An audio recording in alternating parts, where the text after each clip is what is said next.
மலேசிய லஞ்ச ஊழல் தடுப்பு ஆணையத்தின் முன்னாள் தலைமை ஆணையர் தான் ஸ்ரீ அசாம்பாக்கி தனக்கு எதிரான ஆல்பர்ட்டையின் குற்றச்சாட்டுகள் ஆதாரமற்றவை என்று விவரித்ததோடு தவறான புகாரை அளித்ததற்காக அந்த தொழிலதிபரை காவல்துறை விசாரிக்க வேண்டும் என்றும் வலியுறுத்தியுள்ளார். டெய்யுடன் தான் ஒருபோதும் நேரடியாக பேசியதில்லை என்றும் தனக்கு அச்சுறுத்தல் விடுக்கப்பட்டதாக அந்த தொழிலதிபர் கூறியுள்ள கூற்றையும் அசாம் கேள்விக்குள்ளாக்கினார். இந்த நபர் என்ன பேசுகிறார் என்று எனக்கு தெரியவில்லை. நான் அவரிடம் ஒருபோதும் நேரடியாக பேசியதில்லை. எனக்காக வாதாடும் எந்த ஒரு வழக்கறிஞரையும் அவரிடம் நேரடியாக பேசும்படி தாம் ஒருபோதும் அறிவுறுத்தியதில்லை என்றும் அவர் நியூ ஸ்டேட்ஸ் டைம்ஸிடம் கூறினார். தொடர்ந்து நடைபெற்று வரும் தகராறுகள் மற்றும் விசாரணைகள் தொடர்பாக ஒரு வழக்கறிஞர் மூலம் அசாம் தன்னை அச்சுறுத்தியதாக டெய் கூறியிருந்தார். விளையாட்டு விளையாடுவதாகவும் மற்றும் தவறான தகவல்களை பரப்புவதாகவும் அசாம் குற்றம் சாட்டினார். தனக்கு எதிரான பொய்யான குற்றச்சாட்டுகள் என்று அவர் விவரித்தவை தொடர்பாக டெய் மீதும் விசாரணை நடத்துமாறு அசாம் காவல்துறையை வலியுறுத்தியுள்ளார். கடந்த நவம்பர் மாதம் சபாவின் முக்கிய அரசியல்வாதிகள் மத்தியில் நடந்ததாக கூறப்படும் ஊழலை அம்பலப்படுத்த முயன்ற போது அசாம் தன்னை மிரட்டியதாகவும் தடுத்ததாகவும் துன்புறுத்தியதாகவும் டெய் கூறியிருந்தார். கடந்த ஆண்டு நவம்பர் 28 தனது வீட்டில் சோதனையை நடத்திய MACC அதிகாரிகள் ஆக்ரோஷமாகவும் அச்சுறுத்தும் வகையிலும் நடந்து கொண்டதாக அவர் குற்றம் சாட்டினார். முகமூடி அணிந்த 7 அல்லது 8 MACC அதிகாரிகள் துப்பாக்கிகளை நீட்டியபடி தனது தலையை நோக்கி சுட்டிக்காட்டி தனது வீட்டிற்குள் நுழைந்ததாக அவர் கூறினார். தன்னால் எந்த அச்சுறுத்தலும் இல்லை என்ற போதிலும் கேபிள் டை கொண்டு தன்னை கட்டி போட்டதாக அவர் தெரிவித்தார். அந்த நடவடிக்கையின் போது அதிகாரிகள் தனது மனைவி, குழந்தைகள், மருமகள் மற்றும் வயதான மாமியாரை வரவேற்பறையில் கூட்டி அவர்களிடையே பீதியையும் மன உளைச்சலையும் ஏற்படுத்தியதாக டெய் கூறினார். அந்த சோதனையின் போது தனது குடும்பத்தினர் முன்னிலையில் தான் அவமானப்படுத்தப்பட்டதாகவும் இழிவுபடுத்தப்பட்டதாகவும் அவர் குற்றம் சாட்டினார். மேலும் அதிகாரிகளுடன் ஒத்துழைக்க மறுத்ததாகவோ அல்லது அவர்கள் உள்ளே நுழைவதை தடுக்க முயன்றதாகவோ கூறப்படுவதை டெய் மறுத்தார். அதிகாரிகள் கதவை வலுக்கட்டாயமாக திறக்க முயன்றதால் அது சேதமடைந்து பின்னர் பூட்டப்பட்டதாக டெய் கூறினார். அவர்கள் வீட்டிற்குள் வலுக்கட்டாயமாக நுழைவதை காட்டுவதாகவும் கூறப்படும் ஒரு வீடியோ பதிவை தனது மனைவியின் கைபேசியில் இருந்து நீக்குமாறு MACC அதிகாரிகள் உத்தரவிட்டதாக டெய் குற்றம் சாட்டினார். மேலும் அதிகாரிகள் அந்த இல்லத்திலிருந்து மூடிய சுற்று தொலைக்காட்சி பதிவுகளை கைப்பற்றியதாகவும் அவர் தெரிவித்தார். தனது பொதுச் செயலாளர் குறித்து பெசாத்து அரசியல் குழு வெளியிட்ட அறிக்கைகளை பாஸ் கட்சி நிராகரித்துள்ளது. அவை தவறானவை என்றும் திசை திருப்புபவை மற்றும் பாஸ் கட்சியின் நம்பகத்தன்மைக்கு சேதம் விளைவிப்பவை என்றும் பாஸ் கட்சி விவரித்துள்ளது. இந்த நெருக்கடி காலம் முழுவதும் பாஸ் கட்சி பதிலளிக்க தவறிவிட்டது என்ற குற்றச்சாட்டுகள் முற்றிலும் ஆதாரமற்றவை என்று பாஸ் கட்சியின் தகவல் பிரிவு தலைவர் அமாட் ஃபத்லி ஷாரி தெரிவித்துள்ளார். தனது பொதுச் செயலாளருக்கும் பெசாத்து கட்சியின் பொதுச் செயலாளருக்கும் இடையிலான தகவல் பரிமாற்றங்களின் விரிவான பகுதிகளை பாஸ் கட்சி வைத்திருப்பதாகவும் தேவைப்படும் போது பொருத்தமான தளத்தில் அவற்றை வெளியிட கட்சி தயாராக இருப்பதாகவும் அவர் கூறினார். மேலும் பெசாத்து கட்சியின் நெகிரி செம்பிலான் சட்டமன்ற உறுப்பினர்கள் இருவர் பத்திரிகை அறிக்கைகளை வெளியிட்ட அதே நாளான மே 5 பாஸ் கட்சியின் பொதுச் செயலாளருக்கு அதன் பொதுச் செயலாளர் அனுப்பிய செய்தி உட்பட முக்கிய விவரங்களையும் பெசாத்து கட்சி மறைத்து விட்டதாகவும் அமாட் ஃபத்லி கூறினார்.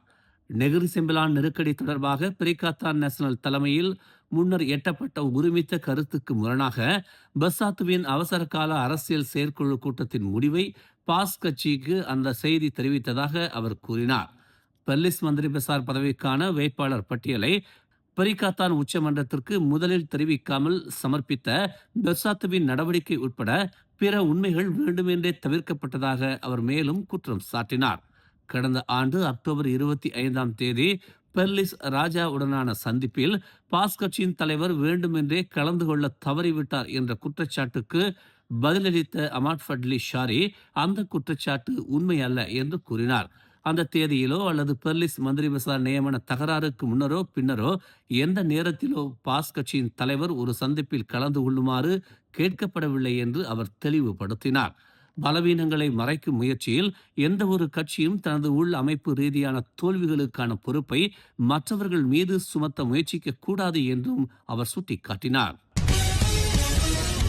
உலகளாவிய பற்றாக்குறைகள் மற்றும் விநியோக சங்கிலி அழுத்தங்கள் இருந்த போதிலும் மலேசியாவின் மருந்துகள் மற்றும் மருத்துவ உபகரணங்களின் விநியோகம் சீராக உள்ளது என்று சுகாதார அமைச்சு உறுதி அளித்துள்ளது. நோயாளிகளின் தொடர் சிகிச்சைகள் பாதிக்கப்படாமல் இருப்பதை உறுதி செய்ய முன்னெச்சரிக்கை நடவடிக்கைகள் மேற்கொள்ளப்பட்டு வருவதாகவும், பீதியை விட தரவுகளின் அடிப்படையிலேயே நிலைமை கையாளப்படுவதாகவும் சுகாதார அமைச்சர் டத்தஸ்ரீ டாக்டர் ஜுல்கிஃப்லி அஹ்மத் தெரிவித்துள்ளார். எக்ஸ் தளத்தில் அவர் பதிவிட்ட ஒரு பதிவில், மே 8ஆம் தேதி நிலவரப்படி நாட்டில் உள்ள 71.9% மருந்துகளும் 81.7% மருத்துவ உபகரணங்களும் குறைந்த அபாயம் உள்ளவையாக வகைப்படுத்தப்பட்டுள்ளதாக கூறினார். அதிக அபாயம் உள்ள மருந்துகள் மற்றும் மருத்துவ உபகரணங்களுக்கு சீரான மற்றும் போதுமான விநியோகத்தை உறுதி செய்ய பல்வேறு தணிப்பு நடவடிக்கைகள் செயல்படுத்தப்பட்டு வருவதாக அவர் கூறினார். சீனா, ஜப்பான் மற்றும் உஸ்பெகிஸ்தான் உள்ளிட்ட நாடுகள் உடனான மூலோபாய ஒத்துழைப்புடன் இறக்குமதி விநியோக சங்கிலிகளை மறு ஆய்வு செய்யும் ஒரு சிறப்பு பணிக்குழு மூலம் அமைச்சு தனது விநியோக ஆதாரங்களையும் பல்வகைப்படுத்தி வருவதாக ஜுல்கிஃப்லி கூறினார். மலேசியா உள்ளூர் உற்பத்தி திறனை வலுப்படுத்தி வருவதாகவும், சமீபத்திய ஹைப்போக்ளோரஸ் அமில பற்றாக்குறை உள்ளூர் விநியோகஸ்தர்களால் முழுமையாக தீர்க்கப்பட்டு விட்டதாகவும் அவர் கூறினார். உள்நாட்டு மருத்துவ உற்பத்தியை ஆதரிப்பதற்காக கொள்முதல் பிளஸ் ஒப்பந்த திட்டமும் செயல்படுத்தப்பட்டுள்ளது. நோயாளிகளின் சிகிச்சையை தொடர்வதே தங்களின் முக்கிய நோக்கம் என்றும், தொடர்ந்து கண்காணித்து தேவைப்படும் போது உடனடி தலையீடுகளை மேற்கொள்வோம் என்றும் அவர் கூறினார். மத்திய கிழக்கில் நிலவும் பதற்றங்களை அமைதியான, விவேகமான மற்றும் பொறுப்பான ராஜதந்திர முயற்சிகள் மூலம் தீர்க்க வேண்டும் என்று பிரதமர் டத்தஸ்ரீ அன்வார் இப்ராஹிம் அழைப்பு விடுத்துள்ளார். அதேவேளை அப்பகுதியில் தொடரும் தாக்குதல்களையும் ஆக்கிரமிப்புகளையும் அவர் கண்டித்துள்ளார். இஸ்ரேல் மற்றும் அமெரிக்காவின் ஆளில்லா விமான தாக்குதல்கள் மற்றும் இராணுவ நடவடிக்கைகள் உட்பட அப்பாவி உயிர்களை தொடர்ந்து பழிவாங்கும் எந்த ஒரு தாக்குதல்களையும் ஆக்கிரமிப்பையும் மலேசியா உறுதியாக நிராகரிக்கிறது என்று அன்வார் கூறினார். ஈரானிய அதிபர் டாக்டர் மசூத் பெஷெஷ்கியனுடன் தொலைபேசியில் உரையாடிய பின்னர் அன்வார் இவ்வாறு கூறினார். அந்த உரையாடலின் போது மலேசிய மக்கள் சார்பாக ஈரானிய தேசத்திற்கு ஈத் முபாரக் வாழ்த்துக்களையும் சகோதரத்துவ வணக்கங்களையும் பிரார்த்தனைகளையும் அவர் தெரிவித்தார். அமைதியான, விவேகமான மற்றும் பொறுப்பான ராஜதந்திரத்தின் மூலம் ஈரான் விரைவில் அமைதிக்கு திரும்பவும், அனைத்து பதற்றங்களும் இரத்த களறிகளும் முடிவுக்கு வரவும் தாம் பிரார்த்திப்பதாக அன்வார் தமது முகநூலில் பதிவிட்டுள்ளார். அண்மையில் ஹார்முஸ் ஜலசந்தியில் ஒரு மலேசிய கப்பலை விடுவிக்க உதவியதில் ஈரான் அளித்த ஒத்துழைப்பிற்கு பிரதமர் பாராட்டு தெரிவித்தார். மேலும் இத்தகைய பரஸ்பர மரியாதையும் நட்பும் இருதரப்பு உறவுகளில் மேலும் வலுப்படுத்தப்பட வேண்டும் என்று அவர் கூறினார். இதற்கு பதிலாக அதிபர் பெஷெஷ்கியான் சர்வதேச அரங்கில் அமைதி, நீதி மற்றும் மனிதாபிமான கொள்கைகளை நிலைநிறுத்துவதில் மலேசியாவின் நிலையான நிலைப்பாட்டிற்கு பாராட்டு தெரிவித்தார். மேலும் இருதரப்பு உறவுகளையும் ஒத்துழைப்பையும் மேலும் வலுப்படுத்துவதற்காக தெஹ்ரானுக்கு வருகை தருமாறு அன்வாருக்கு அவர் அழைப்பு விடுத்தார். இந்த பயணத்திற்கு பொருத்தமான நேரத்தை ஏற்பாடு செய்வதாக கூறிய அன்வார், நீண்டகால நட்புறவு மற்றும் அறிவு, சகோதரத்துவம், மனிதாபிமான விழுமியங்கள் மீதான பகிரப்பட்ட அர்ப்பணிப்பு ஆகியவற்றின் காரணமாக ஈரான் தனது இதயத்திற்கு நெருக்கமாகவே உள்ளது என்றும் அன்வார் குறிப்பிட்டார். நேற்று ஜொகூர் பாரு ஆயர்ஹிதாப் சாலையின் 27வது கிலோமீட்டரில் அவர்கள் பயணித்த கார் சறுக்கி மரத்தில் மோதியதில் 2 நண்பர்கள் உயிரிழந்தனர். கூலாய் காவல்துறை தலைவர் உதவி ஆணையர் தான் செங்லி அதிகாலை 3:05 மணிக்கு இந்த விபத்து குறித்த தகவல் அதிகாரிகளுக்கு கிடைத்ததாக கூறினார்.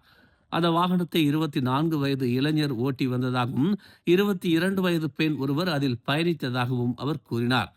ஜொகூர் பாரு நோக்கி சென்று கொண்டிருந்த அந்த கார் சாலையின் இடதுபுறத்தில் இருந்த மரத்தில் மோதும் முன் சறுக்கி இருக்கலாம் என நம்பப்படுகிறது. ஓட்டுநர் மற்றும் பயணி இருவரும் பலத்த காயம் அடைந்தனர்.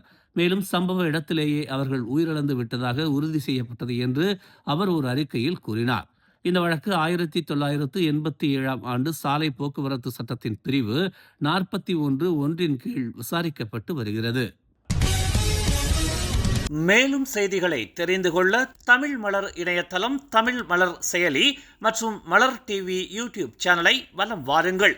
எங்களோடு இணைந்திருக்க மலர் டிவியை பதிவு செய்து கொள்ளுங்கள். உறவுகள் மகிழ்ந்திட விருப்பம் மற்றும் பகிர்வு சேவையை சொடுக்கிடுங்கள்.